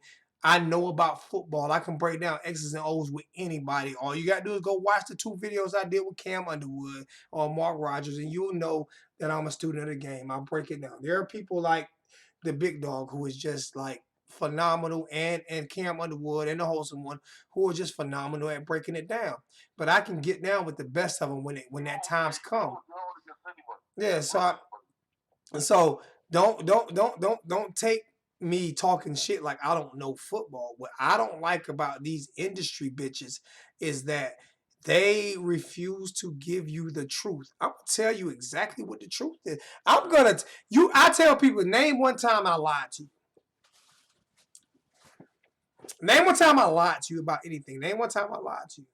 Even going into last year, I said I don't know who Enos is. I don't like his style from what I've seen, but I'll give it a shot. I didn't like Jarren Williams getting the starting position. I said I am going to back him up. I disagree with it. I don't like it, but I'm going to back him. Period. But at the same time, I'm going to hold you accountable. And I hold these coaches accountable. And when I say everything I said about the coaches, right, people got on me. People talk shit about me. Well, the coaches, you didn't say the coach. But when Ed Reed said it, oh my God, it was the truth. Well, I look just like Ed Reed. Why when I say it? Why when I say it wasn't the truth? When Ed Reed said it, everybody, and I played that same clip and played the whole thing for him. He spent 2 seconds talking about the players and 25 minutes talking about the coaching. Okay? So when I said it, I'm stupid. I don't know what I'm talking about. But when Ed Reed says it, oh, he's right, Ed Reed. Man, miss me with that shit. Just because you don't like me don't mean I ain't right. Well, you remember you talked about Stephen A. You remember this is one of the things I talked about. I think we talked about on the first show that Peter and I ever did.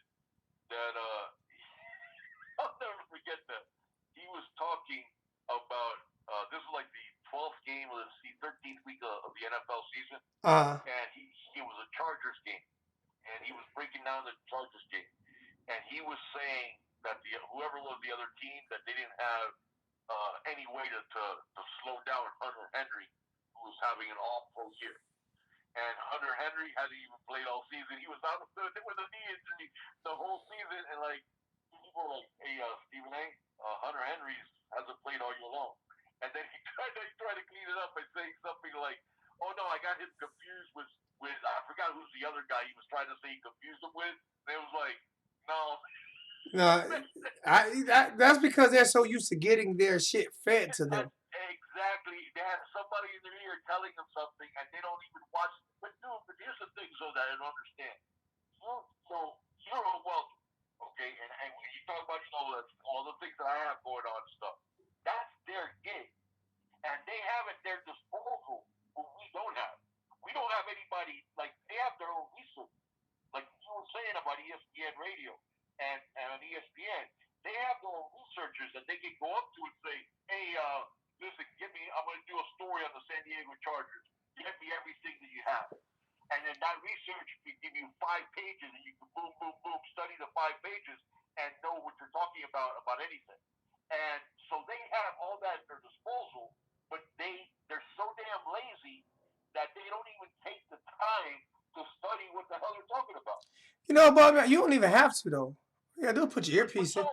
You don't have to. All you gotta do is put your earpiece in. If I want to send it, look at these announcers. Look at these announcers that they come down. And I remember one time an announcer said that one of the announcers that they sent for this was back in 2018, I think, for one of the games that N'Kosi Perry was the better passer, but Malik Rozier was the better runner. And I'm going, have you watched any tape at all? That's because they don't know Miami Hurricane football. You know. But they have all the access so that you and I don't have. They get there to Miami on a Thursday, and they have a production meeting with the coaches. They don't. They can talk to all the coaches. They can study all the film. They ain't no doing that. No, they don't. Man, they in Miami. They're at the strip club. That's exactly right. That's exactly right. They told me to check my PayPal again. I got to check my PayPal. Let me check. Let me check my PayPal real quick, because there's been a few people ask me to check my PayPal. But nah, it's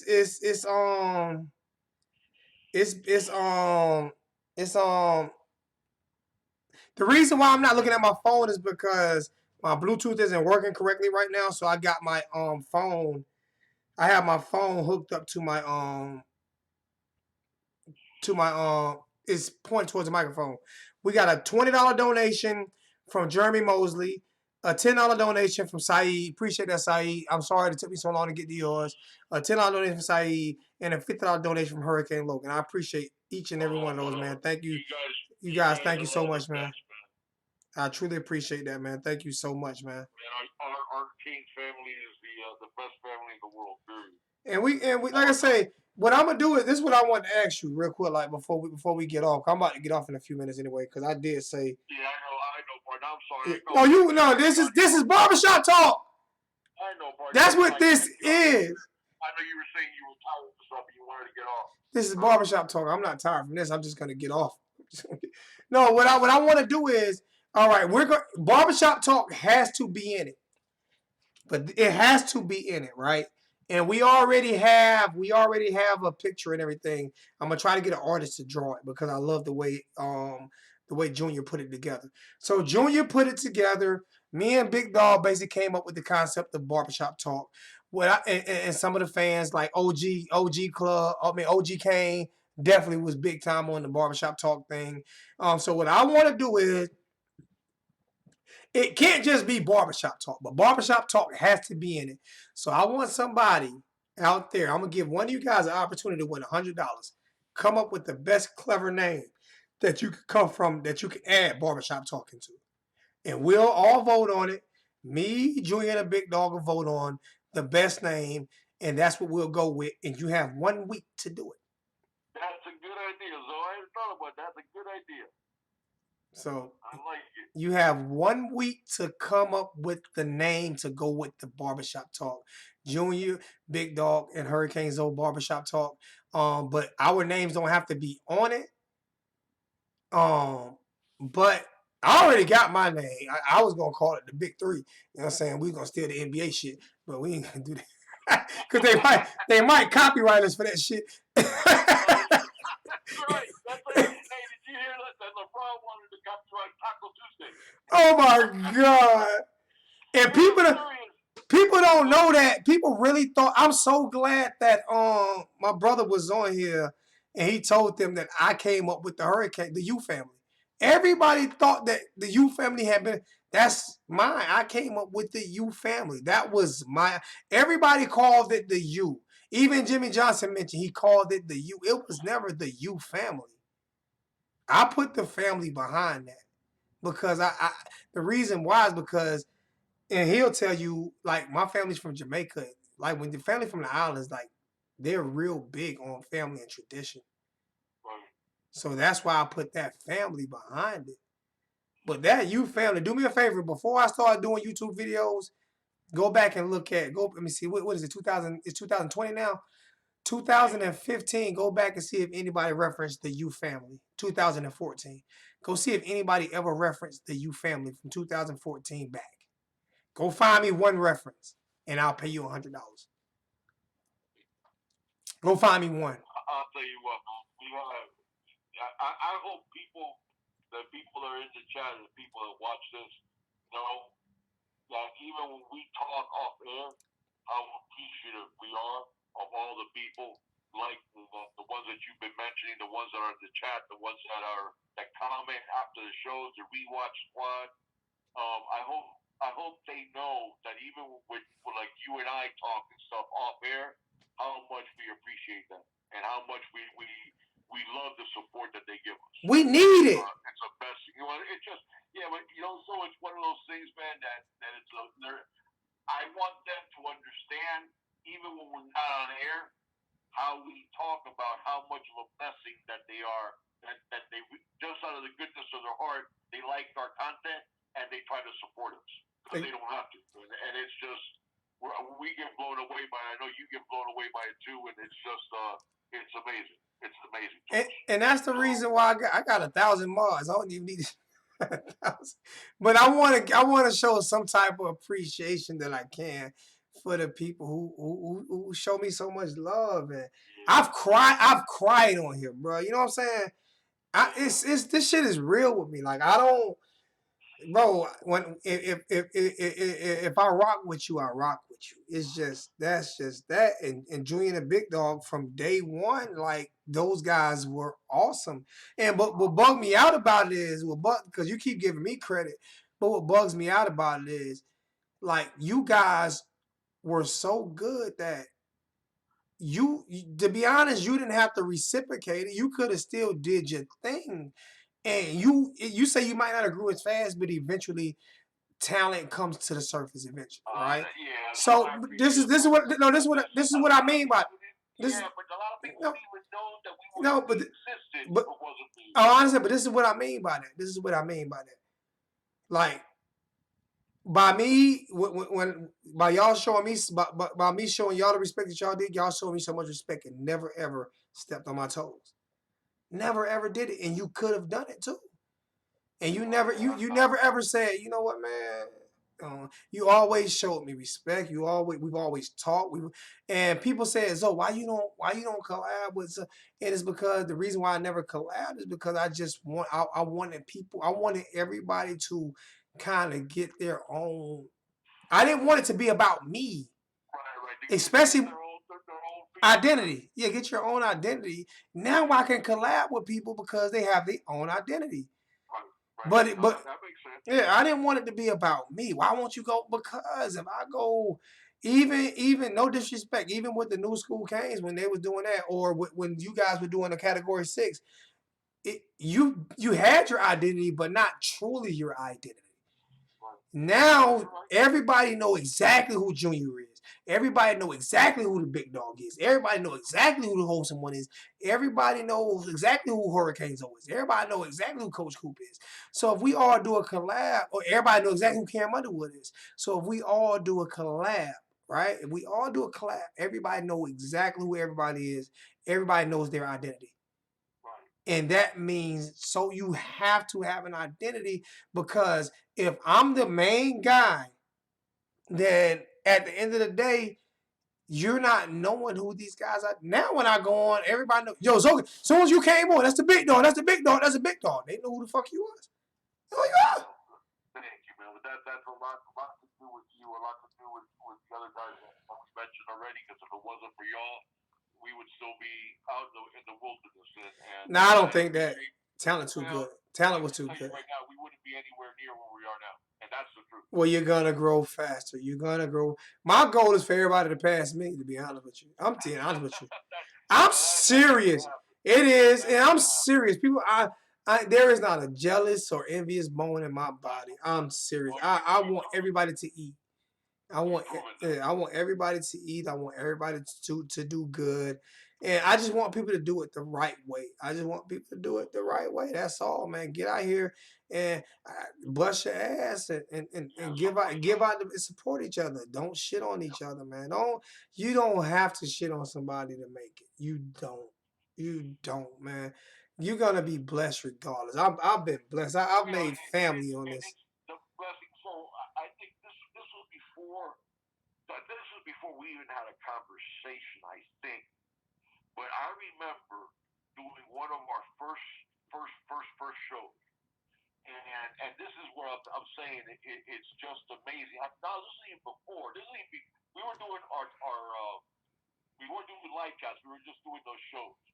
And I don't know how many different comments I had from people to say, "Hey, Zoe sent me to check you guys out. I really like your content, this and that."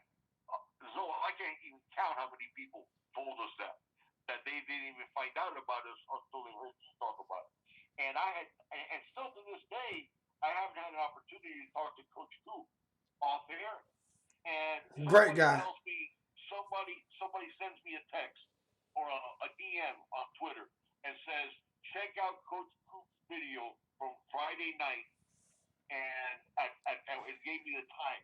And I go over there and I check, and Coach Coop stopped his live chat and said to people, "Hey, Junior the Big Dog is getting close to 1,000 subs. You all go over there, and if you're not subscribed to them, you're missing out. They give great content. Go over there and push them over the 1,000 mark." Can I tell you how that happened?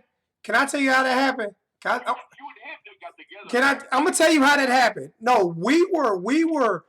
You guys were live, and y'all was at like 930, and he was talking to me about fixing my laptop, right? And we were still both watching you, and we was like, "Damn, bro, they right at 1,000. Why is nobody get this?" So he hung up, and I said, "Go." He hung up and did a live video, and I ended up doing and that's when he said, "Push him over," because we were talking. So by the next day, we were at 1,030. Yeah, because we were both talking. It's like, bro, why are they not at 1,000 yet? Let's get them. That's what I'm saying, though. If it wasn't for you and him, we wouldn't have got to 1,000. It's like, bro, let's get this shit. Let's get this shit done. Coach, me and Coach Coop back and forth with each other all the time, and it's always if I need another 100 to get 1,000, he's pushing. If he need another 100 to get 1,000, I'm pushing. Just because it's if you don't, you surround yourself with people that really mean something in your life. You surround yourself with those people, and and those are the people that's gonna look out for you when you're up and down. But what's the one thing that says you have the date you were born and the day that you die on your headstone, but the only shit that matter is that dash in between. What did you do in between that dash, man, to help somebody out? Because one day you're gonna need help. Yeah. One day you're going to need help. And I went through it last year and I had so many people shit on me last year. But you know what it did? It made me stronger. I told you I was $70,000 in the red last year. In the black. I'm in the black this year. I'm good. Well, If whether you listen, donate or not. tough times don't last, but tough people do, man. Yep. You know what? When it hit me, I'll tell you. I'll share something with you that was a big moment in my life. Right, my mother passed away in 2012. Uh-huh. Right before she passed away, I forgot there was a politician locally here in Ohio and Dane that had passed away, and somebody was talking about that there was like 1,000 cars in his possession that shows like how important he was.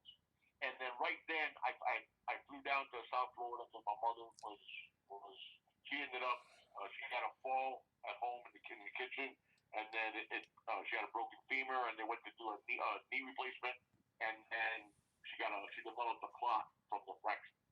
So that's what ended up costing her life. And but anyways, when I flew down there, and then we ended up, my mother passed away, and the way Cubans do funerals is like around, let's say the funeral starts like 4 in the afternoon, and around 8 o'clock the priest comes and he gives the blessing to the family that's there and the friends that are there.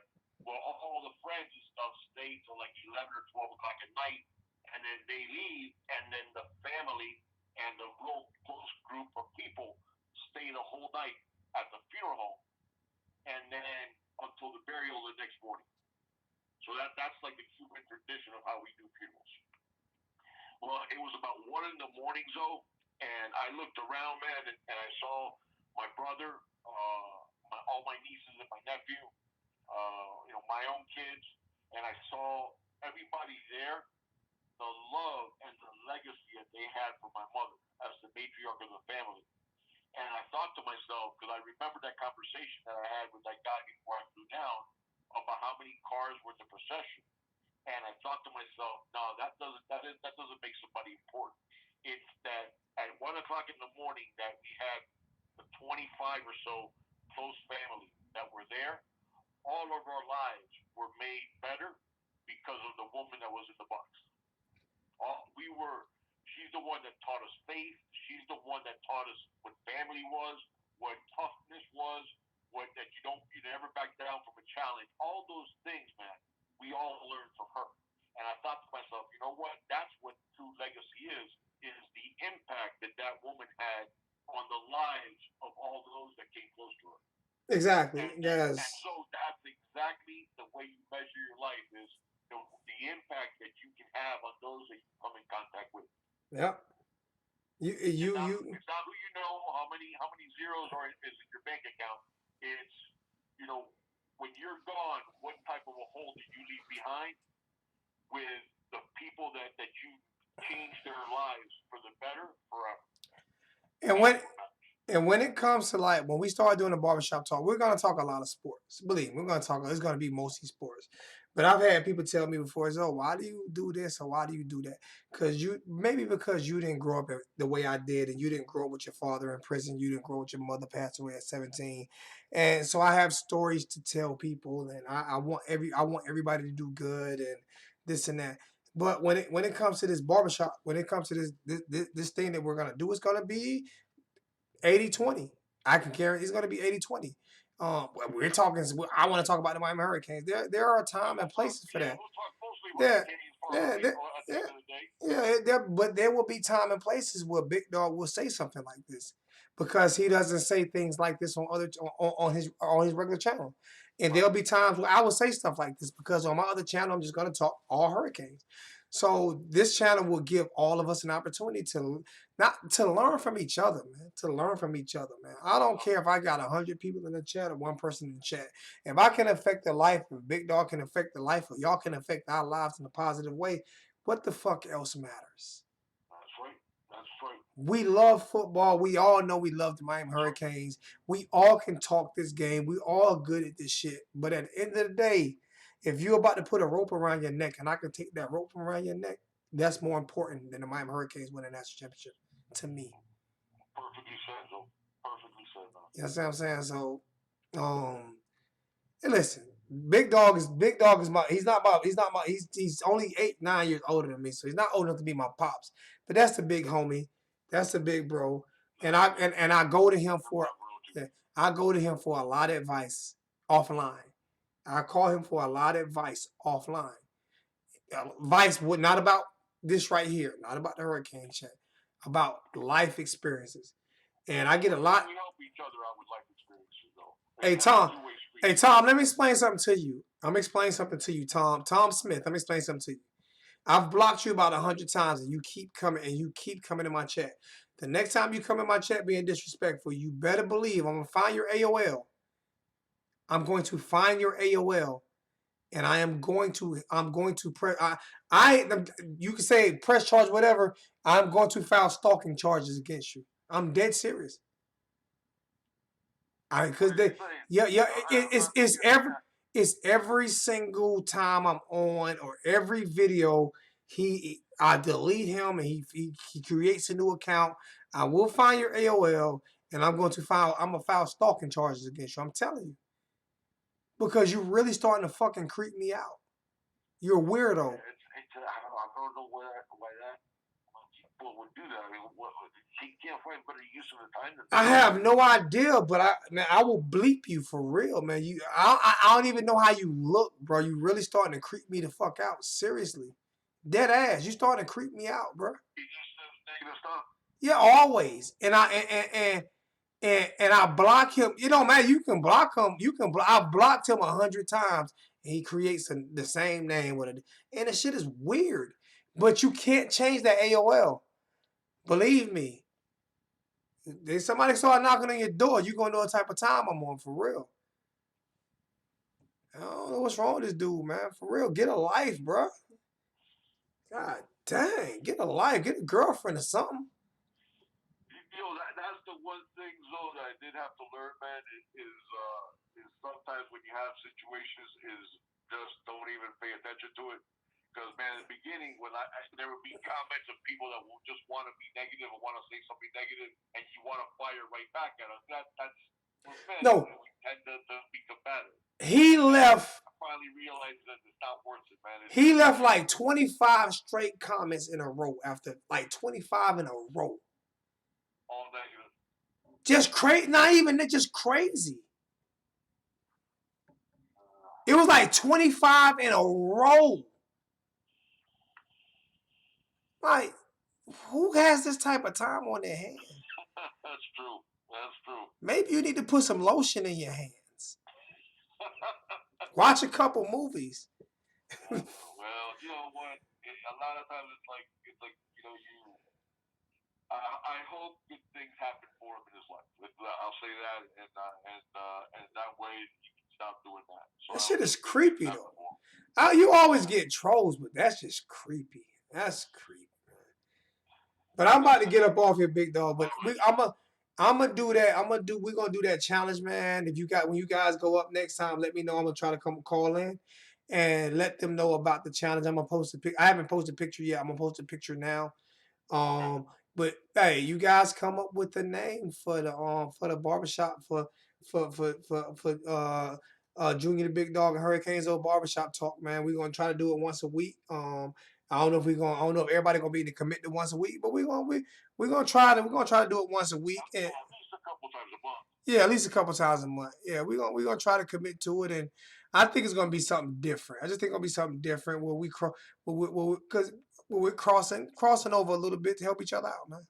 I want to see them guys get 20,000 subscribers. So let's do it. Well, I just enjoyed it. Like I said, that day that I got to talk with you and Slim Shady, And I swear, when I looked at that phone, it was amazing to me. And then when we were on for like 3 hours, and it really seemed like it was 20 minutes. And so And imagine how it's gonna and be it when was a football great season starts. conversation. Imagine how it's What's gonna be that? when football season starts. Oh my God, it's gonna be crazy. Oh man. And I told Junior today. I told Junior today when I'm filming the game live, right? So we're gonna try to set something up where you're being at he's gonna be at the game and I'm gonna be at the game. It's gonna be kind of tough. So I'm not gonna be in the commentate. So I'm trying to film the game live and we're gonna have you in as you commentate. I love that. I'm dead serious. I'm dead Well, serious. you know what? And I'm also I'm gonna try. I'm definitely gonna plan on going down there for a game. Oh, you know you're Junior going for wants it. You're me. coming for a game. Yeah. That's already set And up. Junior wants me to try to go down there for April 11th Yeah, I for mean, the scrimmage. yeah. If you can't make that one, that's the one I'm gonna want you to commentate. Okay. Okay. Yeah. If I can swing it and head down there, then I'm gonna issue you a challenge against you on something that I know you're good at. On that cornhole set that I'm gonna send, you and me gotta play the first game. No problem. No problem. No problem. And I'm learning how to smoke cigar. I got me some cigars now too. Oh, yes, yes. I got cheap And ones. I got some I'll cheap go ones down though. there and smoke some cigars with you. I got some cheap ones. I ain't getting no $100 cigars. Y'all let y'all. No, you know what though? I started just years ago. There's a Cigar Aficionado magazine. Yeah. They have ads in there, and we actually started on like a cigar club. And so you'd be surprised, man. I'm talking about like 30 cents a cigar and stuff like that. Good tasting cigars. Yeah. Because they let you sample these different brands and stuff like that, and you'd be surprised, man. You can't always judge by the dollar amount. Like my favorite is they're expensive, which is the true Cuban Cohibas. I want to watch them roll mine. Oh man, I think they still do that over Yeah. in Ybor City over in Tampa. They still do. They do it in Cuba all the time. Carmelo. Yeah, Carmelo Anthony went over there. Carmelo. They still do it in Ybor City. Yeah, Carmelo went to Cuba and had him like 30 of them rolled right in front of his face. Oh man, I bet you that taste was completely different, man. Oh yeah. Like even the Cohiba that has Cuban seed, but it's grown in the Dominican Republic, it doesn't taste like the Cuban Cohiba. Now I can't tell you what I did do with the cheaper cigars I got because somebody told me to do it. I drink Jack Daniel's apple or Jack Daniel's honey. I did take me a little brush and brush over my cigar. Oh, yeah, and let it dry. And let it dry. Well, you know what's an old Cuban trick is we used to dip the tip of our cigar in Cuban coffee. Yeah. I brushed my whole cigar. Oh, I guarantee you that gave it a little bit more taste. What? Oh my gosh, that thing it smoked. Yeah. It was apple flavored all the way. Yeah, well, I do a lot with cognac. Cognac also. Yeah, so I've smoked probably about a good 6 or 7 now. I'm a veteran. I love. I'll tell you what. So if I quit smoking cigarettes, so I smoke the e-cigarettes now. I quit smoking regular cigarettes. I smoke Marlboro 100s. I didn't start until I was older too. I didn't start until I was like 19 or 20. But I smoked for like 30 years. But cigars though, I smoke. If it was up to me, I would have never smoked cigarettes or e-cigarettes. I just smoke cigars. But you can't smoke them everywhere because sometimes people don't like the small cigars, and you don't want to. They are very loud. But I don't. Now I ain't gonna lie to you. I like the smaller cigars. I like the cigarillo ones. Oh, I like those too. No, I like those too. I'm more of a fan of the smaller ones, and I've seen some online for like $120 per. I guess the smaller they roll them, I guess they roll them tighter. So it's. But I'm being honest with you. When I come, I'm coming with this. I like the smaller ones. I tried the bigger ones, and I just don't like the way they fit in my. You know what I'm saying? I don't like the way they fit. I prefer the cigarillo ones. And I didn't realize. I'm thinking the cigarillo ones are something new that they. I didn't realize they've been around for. It's always been different size cigars. I thought it was. I thought it was just a new phase thing but no, you just always see in the gangster movies they always got the fat guy with the big cigar. Yeah. But cigar. Yeah, but they have the cigarillos. I'll tell you the truth. if it, like I said, if it was socially okay, where you could do it everywhere, I would have never smoked a cigarette in my life, and I would have just smoked cigars. Because even when I was 20 years old, I used to love a good cigar. Well, I'm going to be the cigarillo king. I like There you I go. like the cigarillo, so I'm not gonna. If anybody ever want to send me some cigars, send me cigarillos. Do not send me the big ones because I try both, and I like the cigarillos. I like the smaller ones because I mean they just fit in your hand better, and I can leave it in my mouth the whole time I'm talking. You know what I'm saying? And I Well, can. and remember that we also got when I go down there, you, me, and 786 got to go to that Cuban restaurant over in Yep, Pembroke Pines. y'all treat. You got to try some Cuban oxtail. I owe 786 a bottle. There you go. So I owe him a bottle of scotch. we're gonna go eat. We're gonna go eat at that Cuban place, and then I'll even take a sip of the scotch with you guys. I have to buy him his own bottle. I owe him a bottle of scotch. And we made a bet and I lost. Oh, there you go. You know what I'm saying? So I owe him a bottle. What scotch do you like? I don't know, but he getting the cheapest bottle I can find. Hey, you know what I'm gonna get him? They call me Grady Kane, so I'm gonna get him a bottle of Ripple. I thought you were gonna get like Johnny Walker, like white label. You're gonna make a special cheap bottle for me. Yeah, I'm gonna get him the cheap shit. I'm gonna get him the cheap. Hey, the only time in my life, man, that I've ever been like throwing up drunk was I was a kid, man. I was like 19 or 20, and we went to it was a bachelor party, and we go to a strip club, the Follies on Okeechobee Road. It was for all the old time South Florida guys. I remember the Follies on Okeechobee Road, and and all my buddies and stuff. We all stopped at a 7-Eleven before we go to the strip club, and they all grabbed a beer.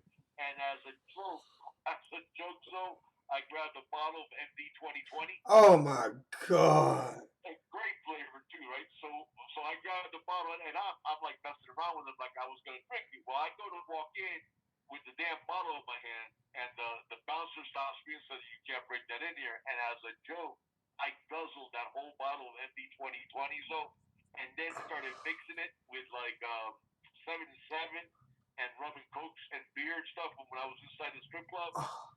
Man, so by the time you remember where there used to be Casanovas was a big time nightclub. Yeah, I know. Across the street was Yeah, right, which was the black club. yeah. And I used to actually go to both.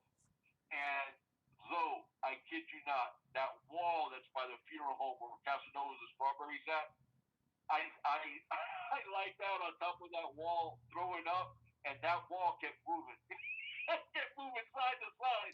And I said to myself, I'm never doing this again in my life. And to this day, man, I've never got that wasted in my life. That was something else. MD 2020. I'm surprised you still alive. What's that? I'm surprised you still alive after drinking a bottle of that shit, boy. That shit. Oh my god, it tasted You like great gasoline. you know what you should have mixed it with? A 40 ounce of old English. Yeah, you're right.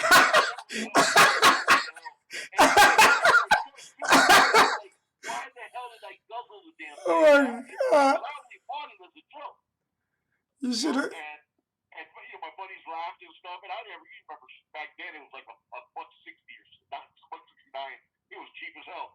And then we go out to the car, and I didn't even realize I had it in my hand. So when the bouncer stops me and says I couldn't take it in, I'm like, oh, screw it. I'll just, we were in a good mood and, getting ready to have a good time, and I ended up guzzling it, man, and my God, did I regret that. Oh. I still got a bad taste in my mouth just thinking about that MD 2020. All right, I'm gonna end it on that one. Hey, big dog, man, y'all. When y'all doing y'all next show? When y'all doing y'all next show? Wednesdays at 7. We do the live chat, and then we'll start releasing some additional videos here as soon as Junior's laptop should be on demand here because he has all the programs to edit on that. So we're gonna have some more of the videos on Daz Wardstrom and all the other guys that we haven't broken down yet. But obviously, our live chat's Wednesdays at 7. My Samsung still hasn't come back yet neither. So when that get back, then it's definitely gonna be on and popping. Love you, big bro. Same, I got you, so we go. we're gonna get this thing popping, and like I said, we're gonna all vote on it. So I mean, we're not gonna vote on it. Me, Junior, and the Big Dog. We'll pick whatever name that we feel necessary. If you want to win $100, hey, if you can't tell Junior to put a video out about doing a name, just a quick upload. If he can, just about, and I'm gonna do another upload about coming up with a name for the new show, and I'm gonna use a thumbnail. And then like I say, it's $100 that you can win if you come up with a name that we all agree on. Hell yeah. Hey, who doesn't want a free $100? I gave away 50 last week. Who doesn't want a free $100? Let's see how we do it. Love you guys, man. Big Dog, appreciate it, man. We'll talk sometime this weekend, most definitely. You got it. So everybody else, y'all have a good weekend, and I'll talk to you soon. So. I appreciate you, my brother. All right, buddy. So as you guys can see, we're definitely doing something a little bit different. The show tonight basically was a preview of what I wanted to do with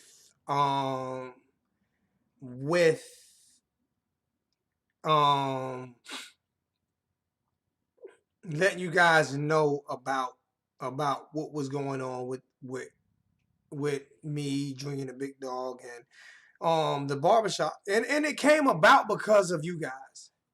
It came about because of you guys and you guys liking what we did that night. So that we ended, me and Big Dog ended up talking about it. It was like, man, that was cool. That was pretty cool. So it won't just be me, Junior, and the Big Dog. It'll be me, Junior, and the Big Dog, and then you guys as well. You guys call in and talk shit with us, and it's gonna be just like it's gonna be set up that way to where you guys can come call in and talk shit with us. Enjoy yourself, and just be who you are, man. Just have fun and talking about sports and football, man. I love you guys, man. Thank you for everybody. Mario, appreciate this. Mario is like Mario is probably, no doubt, he is a soldier for this shit right here, man. Appreciate you, Mario, so much, man. Always, always, always, always, always in the chat. Always supporting, whether I'm on Facebook, Twitter, IG, no matter where I'm at, Mario's always supporting me. I appreciate you, my brother. Love you so much, man. Like I said, hit your notification buttons, because like I said, we're still not getting people in the chat. But you know what? I'm having fun. And I'm having fun talking about life. And at the end of the day, that's all that really fucking matters is life. Everything else is what it is.